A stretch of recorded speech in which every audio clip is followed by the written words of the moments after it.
Assalamualaikum warahmatullahi wabarakatuh.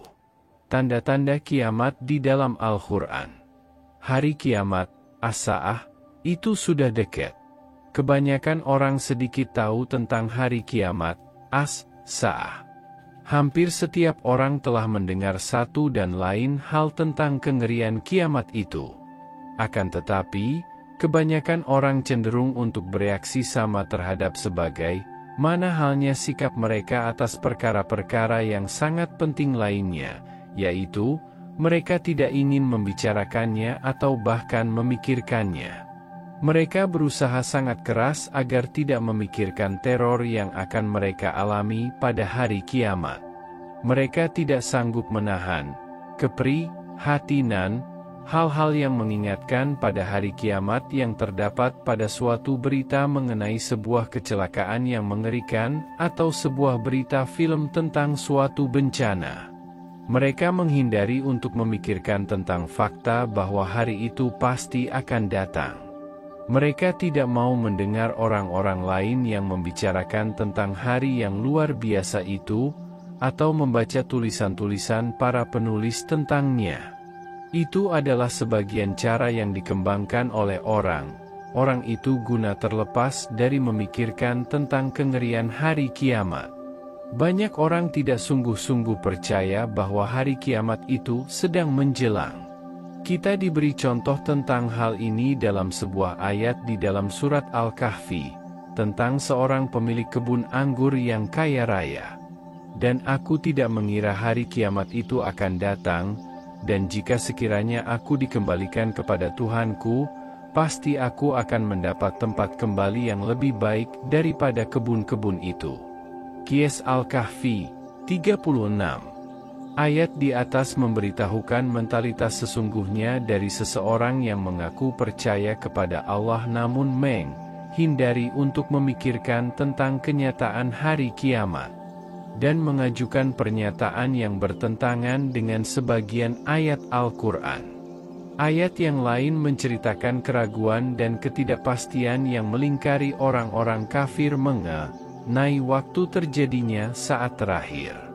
Dan apabila dikatakan kepadamu, sesungguhnya janji Allah itu adalah benar dan hari berbangkit itu tidak ada keraguan padanya, niscaya kamu menjawab, kami tidak tahu apakah hari kiamat itu, kami sekali-kali tidak lain hanyalah menduga-duga saja dan kami sekali-kali tidak meyakininya.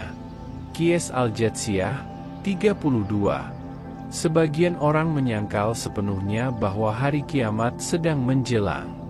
Mereka yang memiliki pendapat ini disebutkan di dalam Al-Quran sebagai berikut. Bahkan mereka mendustakan hari kiamat. Dan kami menyediakan neraka yang menyala-nyala bagi siapa yang mendustakan hari kiamat. Qiyas Al-Furqan 11.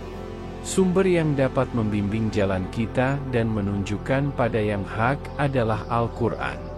Tatkala kita lihat apa yang dikatakannya, kita mempelajari sebuah fakta yang jelas.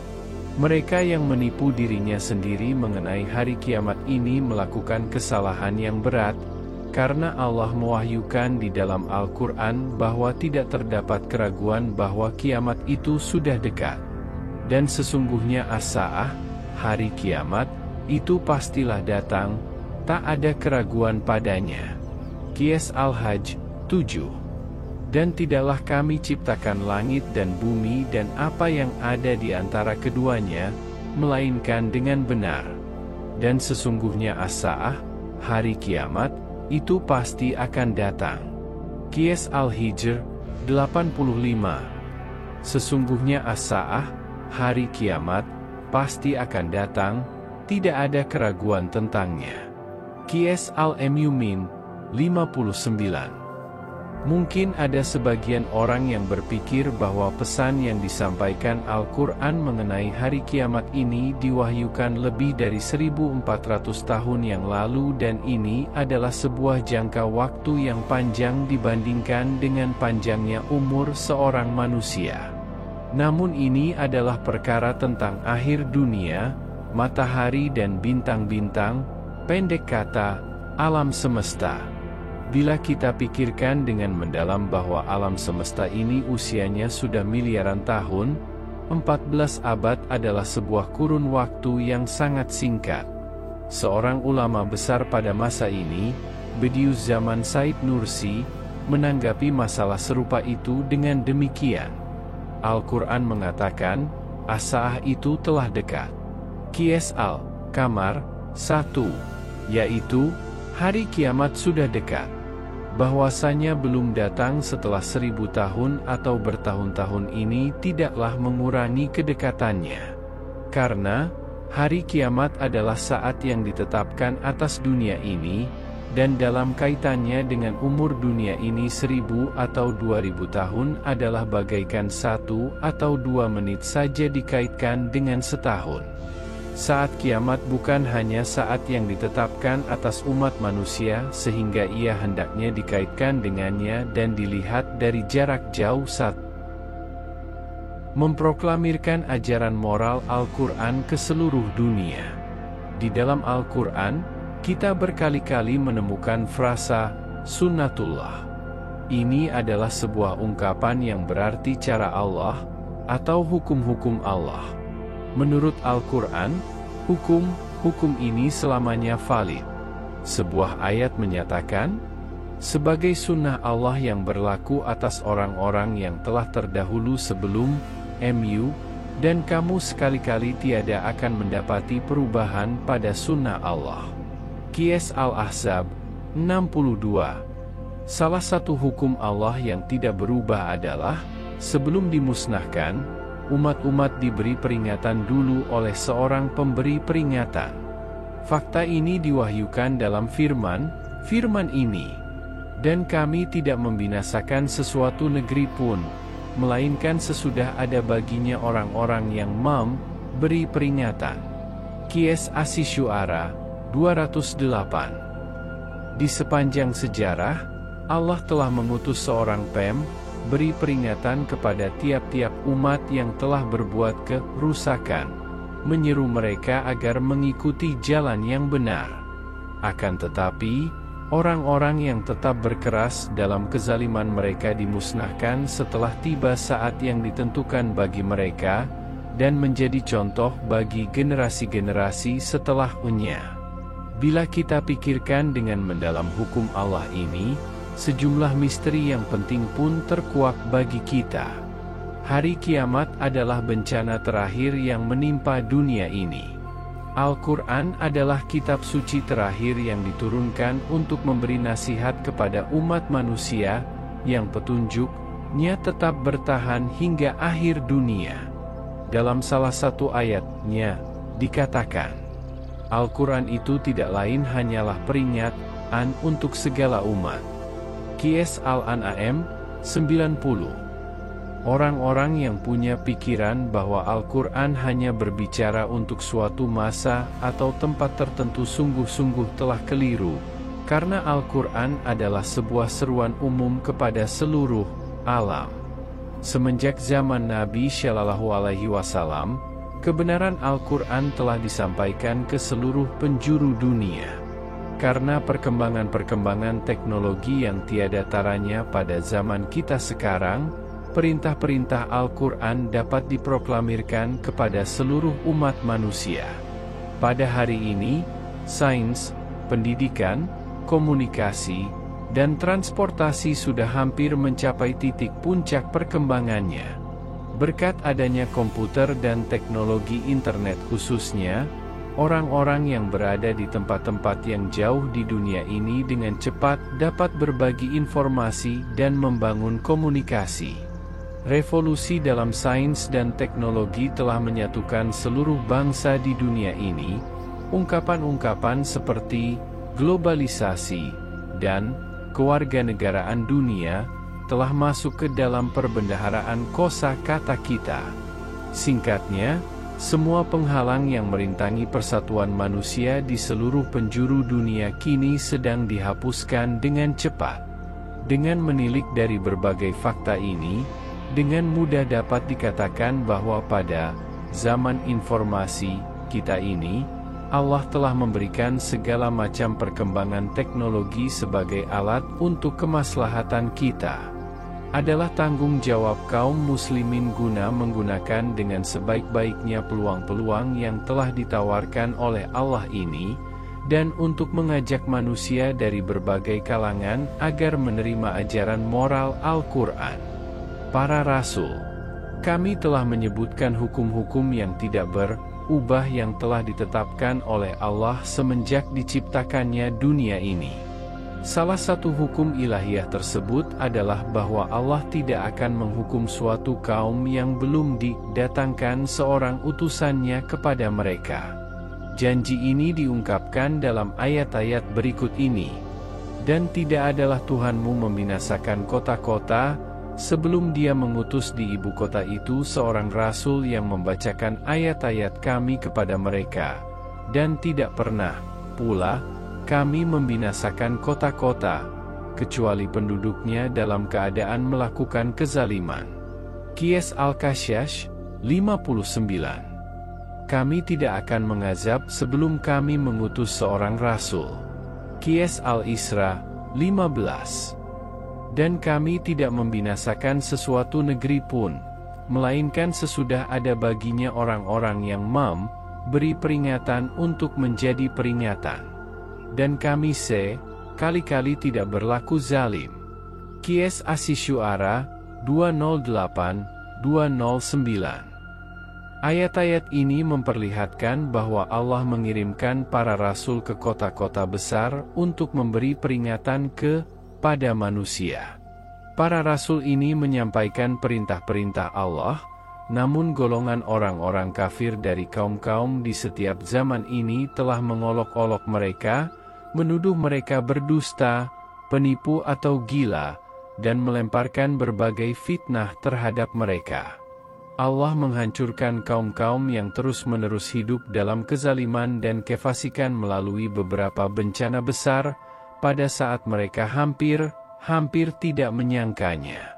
Kehancuran yang dialami oleh kaum Nuh, Lut, Ed, Samud, dan lain-lain yang tersebut di dalam Al-Quran adalah contoh-contoh dari bentuk pemusnahan ini. Di dalam Al-Quran, Allah mewahyukan mengapa Dia telah mengutus para nabi, guna menyampaikan kabar gembira kepada umat-umat, untuk memberikan kesempatan yang penting bagi umat mereka agar meninggalkan kepercayaan palsu mereka, dan menjalani hidup mereka sesuai dengan agama Allah dan akhlak yang mulia, dan untuk memberi peringatan kepada manusia sehingga mereka tidak akan memiliki dalih pada hari kiamat nanti karena tidak mengindahkan peringatan-peringatan yang disampaikan kepada mereka. Dalam sebuah ayat, tujuan-tujuan ini dinyatakan sebagai mereka Kami utus selaku rasul-rasul pembawa berita gembira dan pemberi peringatan agar supaya tidak ada alasan bagi manusia membantah Allah sesudah diutusnya rasul-rasul itu.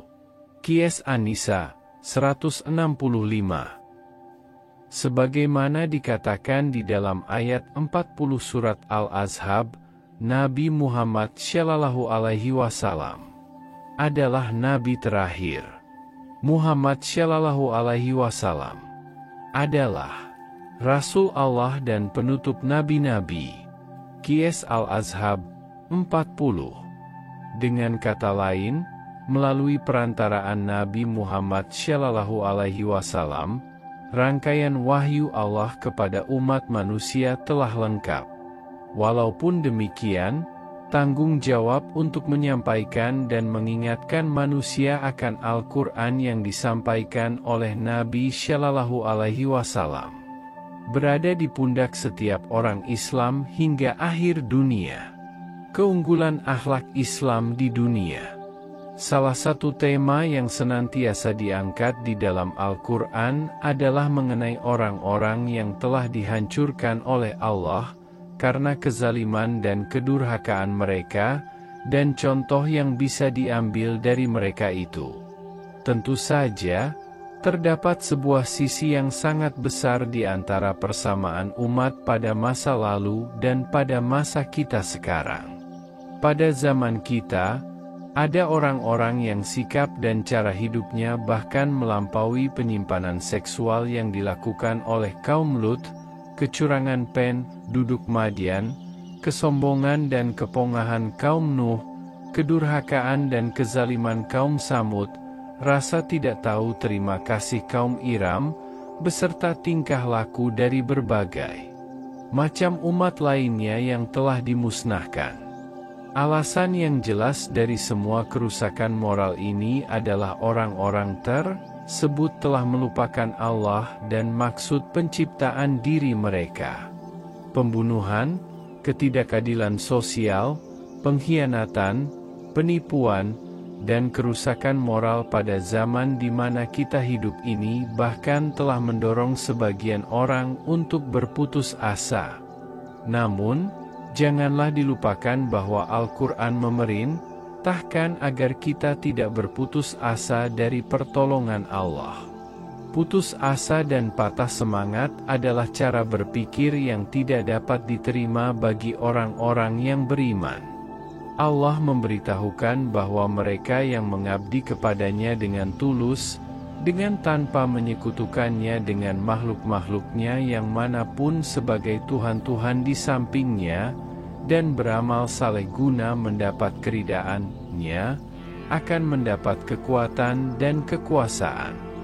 Dan Allah telah berjanji kepada orang-orang yang beriman di antara kamu dan mengerjakan amal-amal yang saleh bahwa Dia sungguh-sungguh akan menjadikan mereka berkuasa di bumi, sebagaimana Dia telah menjadikan orang-orang yang sebelum mereka berkuasa, dan sungguh Dia akan meneguhkan bagi mereka agama yang telah diridainya untuk mereka, dan Dia benar-benar akan menukar keadaan mereka sesudah mereka berada dalam ketakutan menjadi aman sentosa. Mereka tetap menyembahku dengan tiada mempersatukan sesuatu apapun dengan aku. Dan barang siapa yang tetap kafir sesudah janji itu, maka mereka itulah orang yang fasik. Qiyas An-Nur 55. Dalam sejumlah ayat, juga dikatakan bahwa adalah sebuah hukum ilahiyah bahwa hamba-hamba yang setia dan menjalankan agama yang hak di dalam hatinya akan dijadikan sebagai para pewaris atas dunia ini. Dan sungguh telah kami tulis di dalam Zabur sesudah, kami tulis dalam Lauh Mahfuz, bahwasanya bumi ini dipusakai oleh hamba-hambaku yang saleh. Qiyas Al-Anbiya 105. Kami pasti akan menempatkan kamu di negeri-negeri itu sesudah mereka. Yang demikian itu adalah untuk orang-orang yang takut akan menghadap kehadiratku dan yang takut kepada ancamanku. Qiyas Ibrahim 14. Dan sesungguhnya kami telah membinasakan umat yang sebelum kamu, ketika mereka berbuat kezaliman, padahal rasul-rasul mereka telah datang kepada mereka dengan membawa keterangan-keterangan yang nyata, tetapi mereka sekali-kali tidak hendak beriman. Demikianlah kami memberi pembalasan kepada orang yang berbuat dosa. Kemudian kami jadikan kamu pengganti-pengganti mereka di muka bumi sesudah mereka, supaya kami memperhatikan bagaimana kamu berbuat. Qiyas Yunus 13:14. Musa berkata kepada kaumnya, mohonlah pertolongan kepada Allah dan bersabarlah. Sesungguhnya bumi ini kepunyaan Allah, diwariskannya kepada siapa yang dikehendakinya dari hamba-hambanya. Dan kesudahan yang baik adalah bagi orang-orang yang bertakwa. Kaum Musa berkata, kami telah ditindas oleh Fir'aun sebelum kamu datang kepada kami dan sesudah kamu datang. Musa menjawab, mudah-mudahan Allah membinasakan musuhmu dan menjadikan kamu khalifah di bumi-Nya, maka Allah akan melihat bagaimana perbuatanmu. Qiyas Al-Araf 128-129. Allah telah menetapkan, aku dan rasul-rasulku pasti menang. Sesungguhnya Allah Maha Kuat lagi Maha Perkasa. Qiyas Al-Mujadalah 21. Bersamaan dengan kabar gembira yang disampaikan pada ayat-ayat di atas, Allah telah memberikan sebuah janji yang sangat penting kepada orang-orang beriman. Dia berfirman di dalam Al-Quran bahwa agama Islam diturunkan kepada umat manusia untuk mengatasi segala agama. Mereka berkehendak memadamkan cahaya agama Allah dengan mulut, ucapan-ucapan mereka, dan Allah tidak menghendaki selain menyempurnakan cahayanya, walaupun orang-orang yang kafir tidak menyukai. Dialah yang telah mengutus Rasul-Nya dengan membawa petunjuk, Al-Quran, dan agama yang benar untuk dimenangkannya atas segala agama, walaupun orang-orang musyrik tidak menyukai. Qiyas At-Taubah 32-33. Mereka ingin memadamkan cahaya agama Allah dengan mulut, ucapan-ucapan mereka, dan Allah tetap menyempurnakan cahayanya meskipun orang-orang kafir benci. Qiyas Asy-Syaf 8-9. Tak ada keraguan bahwa Allah akan memenuhi janji-janji-Nya. Akhlak mulia yang akan menaklukkan filsafat-filsafat yang menyimpang, ideologi-ideologi yang terdistorsi, dan pemahaman agama palsu adalah akhlak Islam ini. Ayat-ayat yang dikutip di atas menandaskan bahwa orang-orang kafir dan penyembah berhala tak mampu menghindari terjadinya hal ini. Periode ini, di mana akhlak Islam akan tegak, akan menjadi saat di mana setiap waktu ada cinta, pengorbanan, kedermawanan, kejujuran, keadilan sosial, keamanan dan kesejahteraan pribadi. Periode ini telah disebut sebagai zaman keemasan karena kemiripannya dengan gambaran-gambaran tentang surga. Namun, sejauh ini, zaman seperti itu belum sempat terwujud. Zaman yang diberkahi ini akan mendahului hari kiamat, dan kini sedang menunggu-nunggu saat itu di mana Allah telah menetapkan akan kedatangannya. Nabi Isa AS kembali ke bumi. Isa AS adalah seorang nabi pilihan Allah. Beliau adalah salah satu nabi yang paling banyak disebut-sebut dalam sejarah dunia. Puji syukur kepada Allah sehingga ada sebuah sumber di mana kita dapat memeriksa mana yang benar dan mana yang palsu tentang apa yang telah dikatakan selama ini tentang diri beliau. Sumber tersebut adalah Al-Quran, satu-satunya wahyu Allah yang tetap tidak berubah dan tidak mengalami distorsi. Tatkala kita merujuk kepada Al-Quran untuk mengungkap kebenaran sejati tentang Nabi Isa AS, kita melihat bahwa Isa putra Maryam itu adalah utusan Allah dan yang terjadi dengan kalimatnya. Qiyas An-Nisa 171. Allah memberinya nama Al-Masih Isa putra Maryam. Qiyas Ali Imran 45. Dia jadikan beliau sebagai tanda kekuasaan Allah yang besar bagi semesta alam. Qiyas Al-Anbiya 91. Isa AS berbicara kepada manusia dalam buayan, surat Ali Imran 46. Dan dia memiliki sekian banyak mukjizat. Mukjizat lainnya adalah bahwa dia akan kembali lagi ke bumi pada akhir zaman dan berbicara kepada manusia. Qiyas Ali Imran 46. Qiyas Al-Maidah 110. Isa AS diberi Injil. Qiyas Al-Hadid 27. Orang-orang yang menuhankannya telah berbuat kesalahan dan menjadi kafir. Qiyas Al-Maidah 72. Orang-orang kafir membuat tipu daya untuk membunuh beliau, namun Allah membalas tipu daya mereka. Qiyas Ali Imran 54. Allah tidak mengizinkan orang-orang kafir membunuh Isa AS, namun mengangkat beliau ke hadiratnya, dan mengumumkan kabar gembira kepada umat manusia bahwa beliau akan datang kembali suatu hari nanti. Al-Quran memberikan informasi tentang kembalinya Isa AS dalam sekian banyak ayat. Salah satu ayat mengatakan bahwa orang-orang kafir yang memasang jebakan untuk membunuh Isa AS tidak berhasil. Dan karena ucapan mereka, sesungguhnya kami telah membunuh Al-Masih, Isa putra Maryam, Rasul Allah, padahal mereka tidak membunuhnya dan tidak pula menyalibnya, tetapi yang mereka bunuh ialah orang yang serupa dengan Isa bagi mereka. Sesungguhnya orang-orang yang berselisih paham tentang pembunuhan Isa AS benar-benar dalam keraguan-raguan tentang yang dibunuh itu. Mereka tidak mempunyai keyakinan tentang siapa yang dibunuh itu, kecuali mengikuti persangkaan belaka.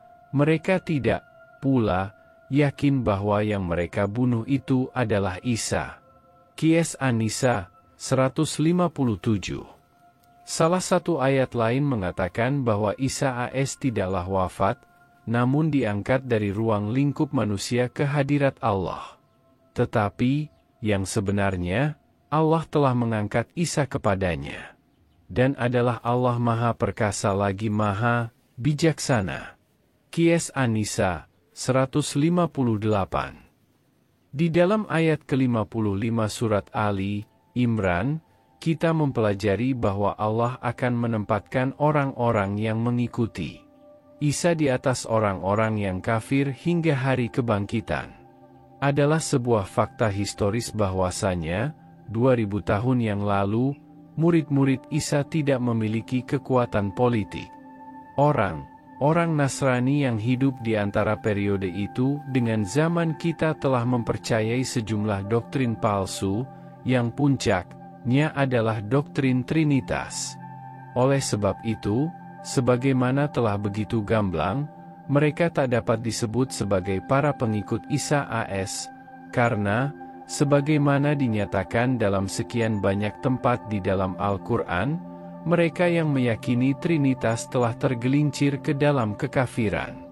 Dalam kasus yang demikian, pada waktu sebelum hari kiamat, para pengikut Isa AS yang sejati akan mengalahkan orang-orang yang ingkar dan menjadi manifestasi dari janji Allah yang terkandung di dalam surat Ali Imran.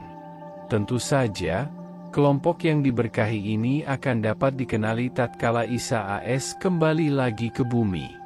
Sekali lagi, Al-Quran menyatakan bahwa para ahli kitab akan beriman kepada Isa AS sebelum mereka meninggal.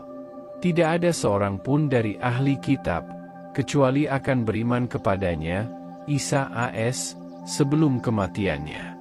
Dan pada hari kiamat nanti Isa itu akan menjadi saksi terhadap mereka. Qiyas An-Nisa 159. Kita dengan jelas mengkaji dari ayat ini bahwa masih ada 3 janji yang belum dipenuhi tentang Isa AS. Pertama, sebagaimana halnya setiap manusia lainnya, Nabi Isa AS akan wafat. Kedua, semua orang dari kalangan ahli kitab akan melihat beliau dalam wujud jasmaniah dan akan menaatinya sewaktu beliau hidup. Tak ada keraguan bahwa kedua prediksi ini akan dipenuhi tatkala Isa AS datang kembali sebelum hari kiamat. Prediksi ketiga tentang Isa AS yang menyampaikan kesaksian terhadap para ahli kitab akan dipenuhi pada hari kiamat. Ayat lain dalam surat Maryam membahas kematian Isa AS. Dan kesejahteraan semoga dilimpahkan kepadaku pada hari aku dilahirkan, pada hari aku meninggal, dan pada hari aku dibangkitkan hidup kembali. Qiyas Maryam 33. Tatkala kita bandingkan ayat ini dengan ayat ke-55 surat Ali Imran, kita dapat menemukan sebuah fakta yang sangat penting. Ayat di dalam surat Ali Imran berbicara tentang Isa AS yang sedang diangkat ke hadirat Allah. Dalam ayat ini, tak ada informasi yang diberikan tentang apakah Isa AS telah meninggal ataukah tidak. Namun dalam ayat ke-33 surat Maryam, kematian Isa AS disebut. Kematian kedua ini hanya mungkin bila Isa AS kembali lagi ke bumi dan wafat setelah hidup di sini selama beberapa waktu. Wallahu alam. Hanya Allah yang Maha Tahu. Ayat lain yang menyinggung kembalinya Isa AS ke bumi berbunyi, dan Allah akan mengajarkan kepadanya Alkitab, hikmah, Taurat, dan Injil. Qiyas. Ali Imran 48. Guna memahami penyebutan kata kitab yang disebut dalam ayat ini, kita harus melihat ke ayat-ayat lainnya di dalam Al-Quran yang relevan dengan pokok pembahasan ini. Bila kitab itu dinyatakan dalam satu ayat bersama-sama dengan Taurat dan Injil, maka ia harusnya berarti Al-Quran. Ayat ketiga surat Ali Imran memberikan sebuah contoh yang demikian. Allah, tidak ada Tuhan melainkan Dia, yang hidup kekal lagi senantiasa berdiri sendiri.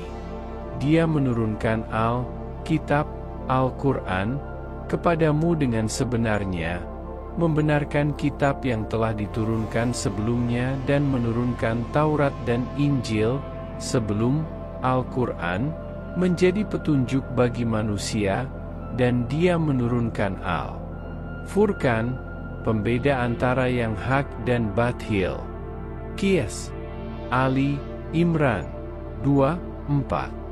Dalam kasus ini, kitab yang dimaksud dalam ayat 48 yang dipelajari Isa AS hanya dapat berarti Al-Quran.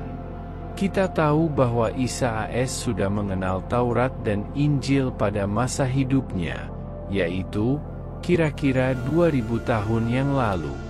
Maka jelas, Al-Quran yang akan dipelajarinya tatkala beliau kembali lagi ke bumi. Apa yang ditawarkan di dalam ayat 59 surat Ali Imran sangatlah menarik. Sesungguhnya misal penciptaan Isa di sisi Allah adalah seperti penciptaan Adam. Dalam ayat ini kita dapat melihat bahwa pasti terdapat sejumlah kemiripan antara kedua nabi tadi. Sebagaimana kita ketahui, baik Adam AS dan Isa AS tidak memiliki ayah. Namun kita dapat menarik kemiripan yang lebih jauh lagi dari ayat di atas, antara diturunkannya Adam ke bumi ini dari surga dan diturunkannya Isa AS dari hadirat Allah pada akhir zaman. Al-Quran mengatakan berikut ini tentang Isa AS. Dan sesungguhnya Isa AS itu benar-benar memberikan pengetahuan tentang hari kiamat. Karena itu janganlah kamu ragu-ragu tentang kiamat itu dan ikutilah aku. Inilah jalan yang lurus. Qiyas Az-Zuhruf 61. Kita mengetahui bahwa Isa AS hidup 6 abad sebelum Al-Quran diturunkan. Dengan demikian, ayat ini haruslah menunjuk, bukan pada kehidupan pertamanya, namun pada kedatangannya kembali pada hari akhir. Baik dunia Kristen maupun Islam menanti-nantikan kedatangan Isa AS yang kedua kalinya ini dengan penuh harap. Kehadiran tamu mulia yang diberkahi ini ke muka bumi akan menjadi tanda penting hari kiamat. Bukti lebih jauh tentang kedatangan kedua kalinya Isa AS dapat ditemukan dalam penggunaan kata wakahlan dalam surat Al-Maidah 110 dan surat Ali Imran 46. Dalam ayat-ayat tersebut, kita diberitahu mengenai perintah-perintah ini. Ingatlah, ketika Allah mengatakan, "Hai Isa putra Maryam, ingatlah nikmatku kepadamu dan kepada ibumu di waktu aku menguatkan kamu dengan Ruhul Kudus. Kamu dapat berbicara dengan manusia di waktu masih dalam buayan dan sesudah dewasa." Wakahlan. Qiyas Al-Maidah 110. Dan dia berbicara kepada manusia dalam buayan dan ketika sudah dewasa, wakahlan, dan dia adalah salah orang di antara orang-orang yang saleh. Qiyas. Ali Imran 46. Kata ini terdapat hanya pada kedua ayat tadi dan hanya rujuk kepada Isa AS. Kata ini dipakai untuk menggambarkan usia Isa AS yang lebih dewasa. Kata tersebut merujuk pada usia antara 30 dan 50, yaitu pada akhir masa muda dan menjelang usia tua. Para ulama sepakat dalam menerjemahkan kata ini untuk merujuk pada kurun waktu usia 35.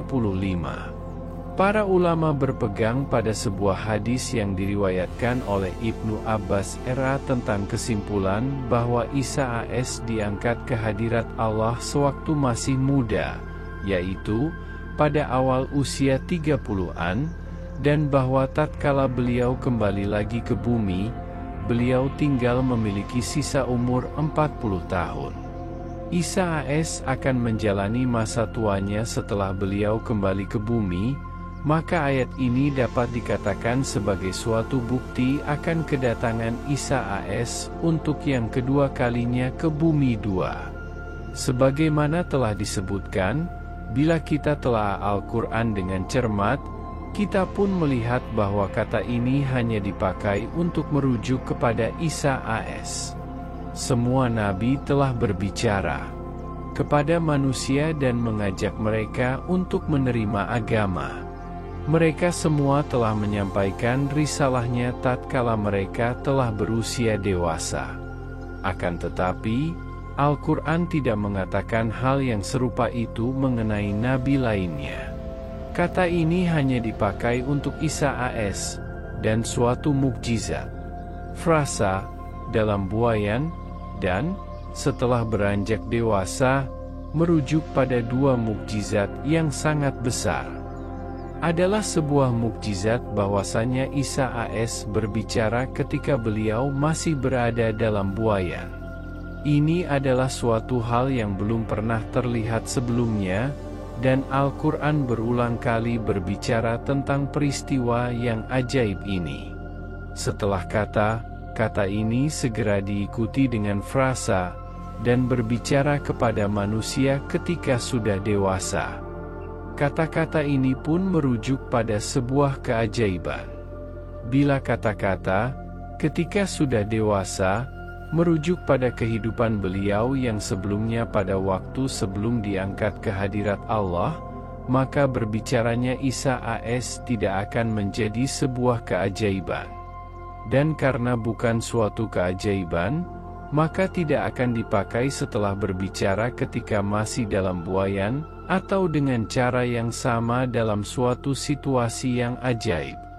Dalam kasus demikian, sebuah ungkapan seperti dalam buayan dan ketika sudah dewasa akan dipakai dan akan mengungkapkan komunikasi yang berlangsung semenjak dari waktu Isa AS mulai berbicara dalam buayan hingga saat beliau diangkat ke hadirat Allah.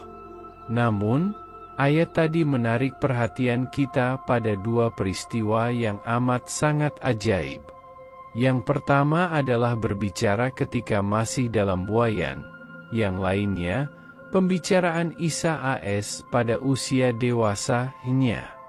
Dengan demikian, ungkapan ketika sudah dewasa merujuk pada suatu waktu yang merupakan sebuah keajaiban, yaitu waktu di mana Isa AS akan berbicara kepada manusia dalam usia dewasanya setelah beliau kembali lagi ke bumi. Wallahu alam. Dalam hadis-hadis Nabi Muhammad Shallallahu Alaihi Wasallam, terdapat informasi tentang kedatangan kedua Isa AS. Dalam beberapa hadis, informasi ini diberikan bersamaan dengan informasi lainnya tentang apa yang akan dilakukan oleh Isa AS sewaktu beliau berada di dunia. Anda dapat membaca hadis-hadis yang relevan dengan pokok pembahasan ini dalam bab di buku ini yang berjudul Kembalinya Isa AS. Setelah kemunculan nabi palsu. Guna memperoleh informasi yang lebih lengkap, Silakan baca buku Harun Yahya yang berjudul Yesus Will Return, TH Publishers, Februari 2001. Akan bermanfaat untuk mengingatkan kepada para pembaca di sini tentang sebuah perkara yang sangat penting. Allah telah mengutus Nabi Muhammad SAW kepada umat manusia sebagai Nabi Pamungkas.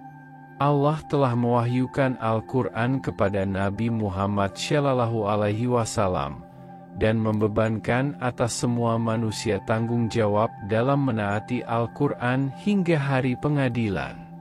Isa AS akan kembali secara ajaib ke dunia pada akhir zaman, namun, sebagaimana dikatakan oleh Nabi Muhammad SAW, beliau tidak akan membawa agama baru. Agama sejati yang diajarkan oleh Nabi Muhammad SAW adalah Islam, yang mana Isa AS pun akan tunduk tatkala beliau datang kembali ke bumi ini.